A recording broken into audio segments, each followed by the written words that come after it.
Boy, did we get some crazy roster news in the last 24 hours. I told you guys yesterday that it was happening. Many people didn't believe me, including old Victor here. Shout out to Victor. Sorry I had to put you on blast like this. Many were commenting saying I was baiting, impression forming, whatever. I do this job for fun because I'm here to have a good time with ALGS, not because I'm here to bait, farm, whatever. Okay, so I said this was happening. A lot of people said Genburten would never leave. They're never going to get rid of the super team, whatever. And I'm having to hold my hand now when I tell you guys and deliver this news. It is happening, ladies and gentlemen. We'll start it off with what we saw to begin the day with yesterday. Of course, we saw Timmy removed from Moist. We saw Reptar removed from NRG. Wxltzy had changed their name to Dragons. Then we saw Guild added to NRG. Many others as well. Wxltzy removed from Moist. Their coach as well. I mean, it just went on and on and on. Timmy was added to the disguise spot. Genburten added to disguise, but disguise not even here. What was really going on? Lou has now been officially added to the Elevate roster, and Enemy has been added to the Complexity roster. A lot of roster drama happening today. What a big week it has been, and of course there's probably still more to come, but roster lock is right around the corner, so stay tuned. So let's break it down now that we've seen this. Let's bring it all to the official tweets. Moist came out with their official statement saying, today we say goodbye to our Apex team. Thank you, Wxltzy, for an amazing years here as he goes to his next adventure. We want to thank Guild and Timmy for their time here with the season to pushing us to the top. Good luck, boys. We'll see you at Champs. Roster Mania, however, rolls on. Maybe Moist Esports is getting back in it with another team. What roster will that be? Well, we've got more teams to discuss here just very soon. Their coach, though, is like, yeah, cool, guys. Love you guys, too. Thanks. Like, they, show him on the graphic, but they don't actually mention him in the post here, so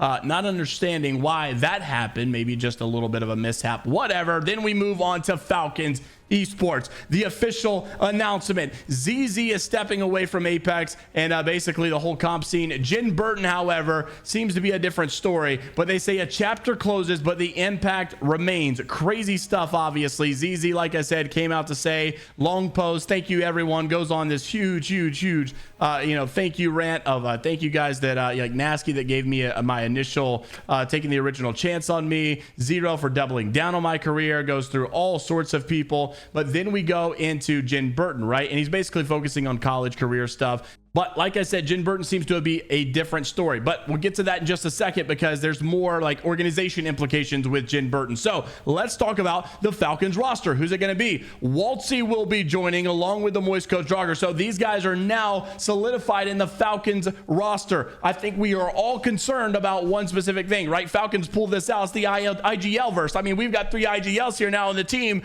Where's the clashing of heads going to be? It's definitely got to happen at some point unless someone is just really humble enough and bold enough to be able to just like hunker down and say, okay, I will let you be the main man. I just think that at some point though, there's going to be some blame games if they don't just win everything, if they don't absolutely dominate. That there's going to be a lot of blame game going on. So that's the big problem and big concern that a lot of people had with this roster change. Some obviously not fans of it. I think on paper though, and I know I get criticized for saying this, I think Wxltzy is an amazing asset to any roster he goes on. I think Genburten is probably about to just double upgrade any team he decided to go to. But Wxltzy is obviously, he's different. We talked about this yesterday, right? Wxltzy is not just a guy who's got a beam machine. He's also a guy who can think very critically. He's very flexible, and I think that he's going to be very adaptable as well as far as the metas are going right now, because that seems to be the biggest problem with what Falcons were dealing with. So then we talk about Genburten, right? Where exactly is he going? So Genburten comes out to say, no longer with Falcons. It was a good run with the boys. We'll be playing BLGS and Champs. Listen to this roster with Timmy, like we talked about yesterday with the scrims, and with Designful. What a surprise roster. I don't think many people saw Design getting on this good of a team that quick, right? Like, because all the stuff is going on with Disguise, and obviously Designful's a very good player, but I just kind of thought, like, with all that roster breaking up, I would have expected a different route. I'm happy that it happened though, because I think this team's going to provide a lot of content, a lot of kind of funny, and it's also like this outcast type thing, like, hey, all of our rosters got screwed up, all of us are just trying to make it out here, and we're all going to just come together and just be the boys.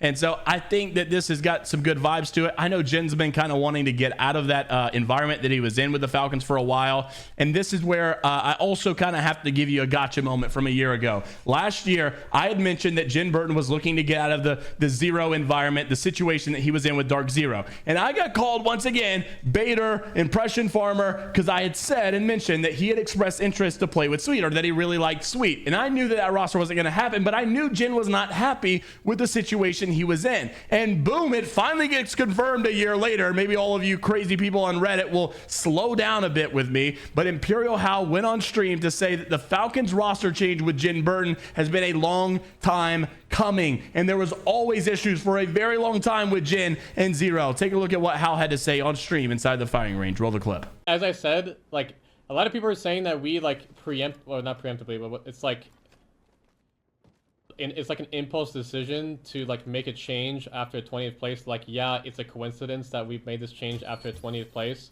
but like I said before, this thing between Zero and Gen, or like this change, has been like a thing like a long time coming. Like, it's been a thing for a while now, right? Like, there's been a problem, right? And it's been like swept under the rug because of good performances, blah blah blah blah blah, right?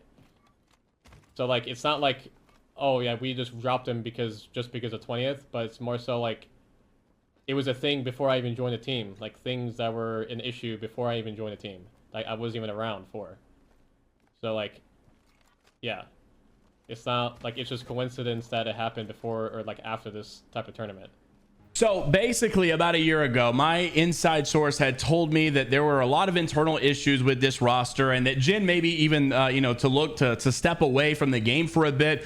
This has been years ago, and that they, hey, basically, like, we came together, we won champs. I was like, okay, well, I guess we just run it back. And then more issues right before they had won LAN again in ALGS year 3. And so it was like one of those scenarios once again where it's like, oh, okay, I guess we just run it back, because like Hal said, they were swept under the rug because of good performances. And I'm sorry, but I just got to toot my own horn. I had tried to mention that, and I just get blasted for being a clickbaiting, annoying impression farmer out there. Is what it is. Anyways, this roster exists. Who's going to take care of them as far as the finances go? The organization to be backing them. Well, Nicewig had tweeted out, you think of what I'm taking at 100 Thieves. Could 100 Thieves take a look at this roster and look to jump back in? Funny enough, Courage had actually commented, I only have $3, which is a very fair point that I had made, because there's other Call of Duty roster rumors going around that it's another super team. I don't know if you guys are familiar with COD, but Hydra and Scrap, Envoy, and Ghosty, these are like some of the top players of all time right now in the last like 3 years or so, 4 years or so, maybe of literally even all time. Like, these guys are going to be expensive. Does 100 Thieves even have the extra budget to go with a Genburten Timmy designful roster? I don't know. Maybe they want to drop everything that they can into that roster and just go balling out in 2025, but maybe they also don't want to do that. So not sure if Nicewig's just trying to hype up 100 Thieves return, or if it will specifically be this roster. 100 Thieves did respond though, like, oh, like, okay, well, don't forget, Timmy is already a part of this team as a content creator, so would be interested to see if they do something like that. And of course, I would love to see 100 Thieves come back. Also worth mentioning, of course, Guild was the final piece over there at Moist, and the team he has landed on now is NRG. This one obviously was expected between E8 and NRG, and of the last couple hours or so, we had kind of known that this was going to happen. And the NRG announcement is definitely one that we've seen before, obviously Guild already being part of that organization. But I do think this team will improve with this roster update. Just kind of surprised that Moist went the direction that they did. And obviously, this all has kind of unfolded in a very short amount of time, and it birthed a lot of problems as far as people are concerned and fans are concerned with the esports health, right? And how fast we're making roster changes. Is this even a good thing? Here is another one. Drama inside of the South American scene, it seems. Apex team EXL is now out of champs. As you saw, they were renamed to Dragons, which was the second place South American team, as Zell and Brutus moved to Dragons with Panic. And then Captain Kurev seems to be moving on to Team Liquid, as Yanya is reportedly to be joining Bleed. This is obviously, these are per sources. I actually had a conversation with an inside source directly with this situation, so I'm fairly confident that this is very accurate. So crazy stuff to go on, especially be on you. That one kind of hurt my heart, not gonna lie. I kind of always wish that those boys would stay together and win a LAN at some point, even pretty close, right? Like, despite not necessarily having the craziest performances, there was a recent tournament they played where they did get on match point and they were close, but they still got 11th or so. Interesting stuff though. I wish it would have worked out, and I hate that team split up. But then you had like players and streamers like Wxltzy coming out to say what I think we're all thinking, right? We all probably have this thought, and I saw many do this as well. Wxltzy saying, I don't see how it's possible to get attached to an Apex team when rosters rarely last more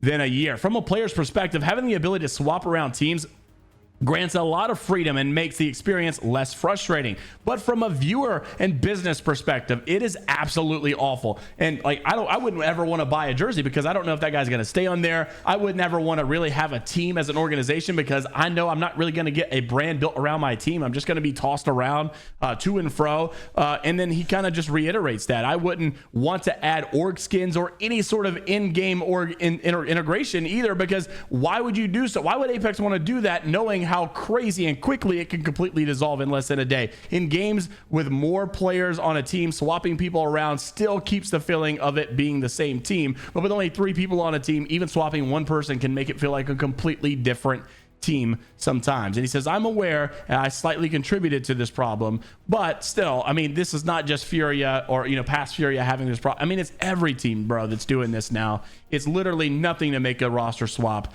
and it's not even that big of a deal anymore. With that being said, of course, I think Reps is like one of the only guys that has stuck to an organization throughout his entire career. I mean, that man has been loyal. Sweet really had been as well before NRG left. It wasn't really up to him, but I think Reps obviously has got a great reputation going on. Worthy to note though, the longest lasting duo now that Genburten and Zero have split up is actually no longer inside of North America. It is Dogma and Junghi. Obviously these dudes been together since April of 2020. What a crazy long-standing duo relationship. Would love to see obviously them be rewarded for that as well.